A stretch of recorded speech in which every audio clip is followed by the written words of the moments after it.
lighting ကအဓိက important ဖြစ်တယ်ဟုတ်ကျွန်တော် beginner ဘောမှာတော့ကျွန်တော်ဒီ natural light ကိုစတုံးကြတာပေါ့နော်အဲ့တော့အဝင်ထွက်တွေတွေကိုတိအောင်လုပ်ရတာပေါ့နော်ဒါပေမဲ့အခုခေတ်ကတော်တော်များများဒီဖုန်းထဲကစရိုက်လာလေညီကိုတွေကသိရမှာဖုန်းထဲစရိုက်လာပြီဆိုတော့ပုံထွက်ပြီးပြီဆိုတာမျိုးနဲ့သွားတယ်ခုနပြောသလိုပဲ formally ချောရင်ပြီးပြီငါ line and share များများရတယ်ငါ fan နဲ့ငါပဲဒါမင်းတို့ဆရာကြီးတွေဘာပြောငါ view မဆိုင်ဘူးကွာဆိုတဲ့ဟာမျိုးအဲ့မျိုးတွေကျွန်တော်တို့ကြုံခဲ့ရပါတော့ဒါပေမဲ့လည်းခုနကပြောသလိုပါပဲကိုလုတ်ခဲ့တာကိုတမိုင်းပဲလေနော်ကျွန်တော်ကဒီနေရာတစ်ခုထဲမှာရက်မနေဘူးကျွန်တော်တို့ကပြောင်းလဲပြီးတော့တိုးတက်လာတဲ့အချိန်မှာကိုပုံနေအကြောင်းကိုပြန်ပြောတဲ့အချိန်ကျရင်ကိုကပြီးဆိုလဲလုတ်ခဲ့တယ်ဆိုရင်ပြီးဆိုလဲရက်ခဲ့တယ်ဆိုရင်မကောင်းဆိုတဲ့ဟာမျိုးလေးအဲ့ဒါမျိုးတွေကျွန်တော်တို့ပြောပြရတယ်ပေါ့နော်အဲ့တော့ lighting ကအရင်ရေးကြည့်တယ်အရင်ဆုံးကျွန်တော်တို့ကဒီတဘာဝ lighting ကိ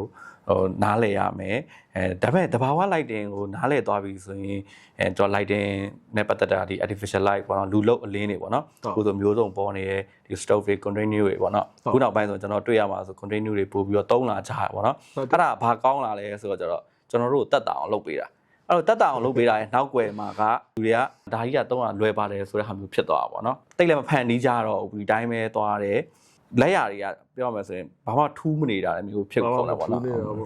ဒါပေမဲ့အဲ့ lighting တွေဒီ artificial light တွေဒီလူလုတ်အလင်းတွေသုံးဖို့အတွက်ကလည်း natural light ကိုကောင်းကောင်းနားလည်ပြီးဆိုမှဒီဟာတွေကိုနားလည်တာလေနော်အဲ့တော့ကြည့်တဲ့အတိုင်းပဲlight power light distance ဒီဟာတွေကိုမသိရဲနဲ့ light ရဲ့ theory ကိုမသိရဲနဲ့ကျွန်တော်ကသုံးလို့ရတယ်မရပြန်ဘူးအခုခေတ်မှာကျွန်တော်လက်တွေ့ရပါတော့ကျွန်တော်လည်းဒါထိုင်းမှာရောက်တယ်2နှစ်နီးပါးလောက်ရှိနေပြီဆိုတော့ဘာသွားတွေ့လဲဆိုတော့ဒီကလူငယ်တွေရောဟိုကလူတွေရောတွေ့ကြတာ natural light ကိုအရင်အသုံးပြုကြတယ် bright နဲ့ natural light နဲ့ရိုက်ကြတယ်ပြီးရင်ဘာဖြစ်လဲဆိုတော့တုံးပြောက်ရိုက်တယ်ပေါ့နော်flag တွေပေါ့နော် flag တွေပေါ့နော်အဲ့လို flag ကလေးတွေအရင်ကြိုက်လာတဲ့ဟာကျွန်တော်တို့လိုမျိုးအလုံးကြိုက်တဲ့သူတွေကတော့အခုတိုင်ပတ်တော့အခုနောက်ပိုင်းဆိုလို့ရှိရင်ပေါ့နော်ကျွန်တော်ဘာတွေ့လဲဆိုဒီ camera ပေါ်မှာတက်တဲ့ဟိုတကယ်ဘယ်လောက်မှ power မရှိတဲ့ flash အသေးလေးတွေbilling camera friend တာပဲရှိတယ်ကွာအသေးပါတော့အဲ့ဒါနဲ့ရှေ့ကနေတက်တဲ့လောကအပြားရိုက်ထားတယ်ကျွန်တော်ဆိုစဉ်းစားပါတော့နောက်ခံ background ကဒီလောက် speed နဲ့ရိုက်ချလိုက်နောက်ကြီးမဲသွားပါမယ်ဘယ်လောက်ထိလင်းနေတယ်ဆိုကျွန်တော်ဆိုစဉ်းစားပါဒါပေမဲ့အခုနောက်ပိုင်းဘာတွေ့လာလဲဆိုတော့အဲ့ဒီရှေ့ကနေလောက death flash နဲ့လောက high speed နဲ့ရိုက်လိုက်တော့နောက်ခံမဲသွားလူတယောက်တည်းအဲ့လိုဖွေးဖြူပြီးတော့အဲ့လိုချွန်ထွက်လာအဲ့ဒီ things ကိုတော်တော်ကြိုက်လာကြတယ်ဟုတ်တယ်ကိုယ်တိုင်လည်းပါချိန်လို့ရတဲ့ဟာမျိုးလေးဆိုမစိုးဘူးပေါ့နော်ကျွန်တော်တို့ကဒီကင်မရာပါတဲ့ဟာမျိုးလေးတွေဆိုရင်သူ TTL ပဲလေ TTL ဆိုတော့သူကအဆင်ပြေလို့ကျုံနေမှာဒီတုံးပြောက်သွားတဲ့ဟာတွေကဘာဖြစ်လာလဲဆိုတော့ဒီ commercial line နဲ့ကိုတကယ်ဝင်ပြီးစီးပွားဖြစ်ဓာတ်ပုံဆရာလုပ်ပြီးဆိုတော့ဒါပြောစရာစကားဖြစ်လာတယ်ပြောစရာ portfolio ကရှိမနေတကယ် detail ကောင်းနဲ့ result ကောင်းထွက်နေတဲ့ပုံကကိုမှမရှိနေဘူးဆိုတော့အချိန်ကြာနေတယ်တိုင်ပတ်မှာပေါ့နော်တတိုင်းပေါ်ပါဒီမွေးနေပွဲတွေအလားပုံလေးတွေသွားနေတာပိတ်ပနာမရှိဘူးเนาะကျွန်တော်တို့လာပါပြီကလန်ဒါကြီးရိုက်ပေးပါအောင်ဒီပစ္စည်းကြော်ညာဒီ modern နဲ့ဒီလိုလေးရိုက်ပေးပါအောင်ဒီကြကြလိုချင်ပါတယ်ဆိုရင်အချိန်ကြာရင်အဲ့ဒါပြဿနာအဲ့ချိန်ကြာရင်ပြဿနာတက်ပြီတဘာကအလင်းအောင်ပိုင်းမှာလဲတော့ရိုက်တယ်ခုနပြောသလိုဖြူရင်ပြီးရောဝိုင်းရင်ပြီးရောmodern ချောရင်ပြီးရောဆိုတော့မျိုးရိုက်လာတဲ့အချိန်မှာဖြစ်လဲဆိုတော့ဒီ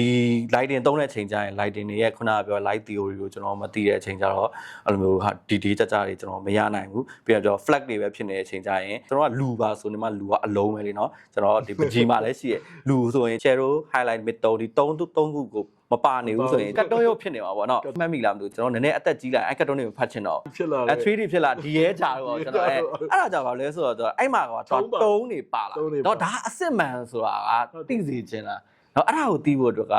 lighting ကိုကျွန်တော်နားလဲရတယ် lighting ကိုနားလဲရဆိုမှဒီ artificial light တွေကိုခဏထားအောင်ကျွန်တော်တဘာဝလင်းအောင်ကိုအချိန်မှန်မှန်နဲ့နေရာမှန်မှန်နဲ့အသုံးချတတ်တယ်ဆိုရင်ကိုဒါပုံကောင်းတွေလည်းရနိုင်တယ်ပေါ့နော်ဒါပေမဲ့အဲ့ဒါတဘာဝလင်းအောင်ရဲ့အားနည်းချက်ကတော့သိတဲ့အတိုင်းပဲကိုလိုသလို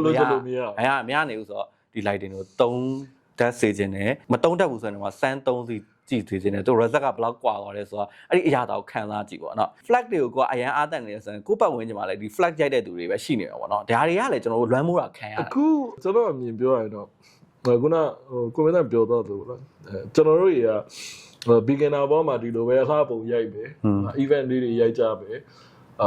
ဒီ cycling လေးလိုမျိုးတွေပါရိုက်ကြမယ်ဒါပေမဲ့အဲ့ဒီရဲ့ beyond ပေါ့နော်အဲ့ဒီရဲ့နောက်တစ်ဆင့်မှာကျွန်တော်ကခုန commercial လိုမျိုး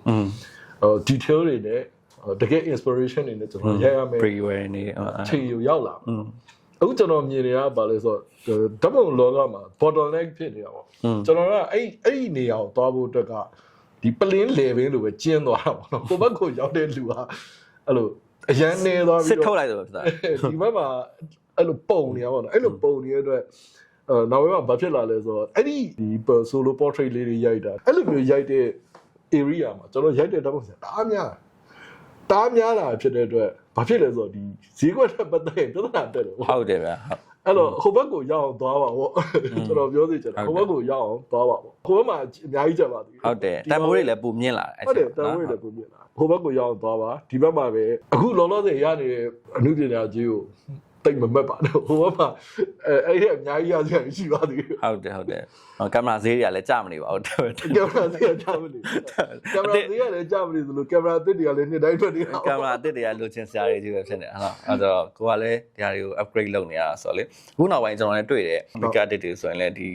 ဓာတ်ပုံကိုစိတ်ဝင်စားလာတယ်သူတို့ရဲ့ဒီ lane ချဲတာတွေကိုလည်းကျွန်တော်ရိုက်လာကြတာတွေ့ရတော့ပေါ့နော်ဒီဒါ lighting ကိုတော်တော်သူနားလည်ဖို့လိုပဲပေါ့နော်ပြောချင်တာကကျွန်တော်တို့ကဒီဓာတ်ပုံကိုစိတ်ဝင်စားလိုက်ပြီးဆိုရင်ဟိုတဘာဝလင်းအောင်လေးနဲ့ prime line လေးနဲ့ရှစ်ကြီးနောက်ဝါဟလားအဲ့လိုမျိုးလေးနဲ့ short ကြီးဘဲကြီးနော်အဲ့လိုမျိုးလေးနဲ့မချောတဲ့သူဆိုငါလက်မခံဘူးမရိုက်ဘူးဆိုတော့ဘွားကြီးကပြီးမသွားဘူးပေါ့နော်အဲ့တော့တကယ်တမ်းစိတ်ဝင်စားတဲ့ထဲဝင်ကျွန်တော်လှုပ်ချင်တယ်ဆိုရင်ရှေ့မှာကိုစောင့်ပြောနေရဲ့နော်နေရာတွေအများကြီးရှိရဲအဲ့အတွက်ဒီ color ပိုင်းလေးတွေလည်းထပ်မံပြီးတော့လေ့လာစေချင်တယ်ဒီ lighting ပိုင်းတွေလည်းထပ်ပြီးတော့ဒါအရေးပါပါတယ်ဆိုတာသိစေချင်တဲ့အတွက်အခုလက်ရှိကိုတော်နေပေါ့နော်ဒီလိုမျိုးစုံကြတဲ့အချိန်လေးပြောတာကိုမှတ်တမ်းတင်ပြီးတော့ဒါညီကိုတွေအတွက်ပေါ့နော်sharing မျှဝေဖြစ်လိုက်တာဖြစ်ပါတယ်တော့ဘာပြောချင်မှသေးတယ်ပုံနေဆက်မျောနေပဲပေါ့နော်ကိုရီပြောလိုက်တာဘယ်လောက်ထိရင်ထဲရောက်သွားလဲပေါ့ရင်ထဲရောက်သွားပြီဘသူတွေကအသုံးချပြီးတော့တကယ်လိုက်လို့မလဲဆိုတော့နော်ရှေ့လျှောက်လဲပေါ့နော်အခုလိုမျိုးလေးတွေဒီတပုံ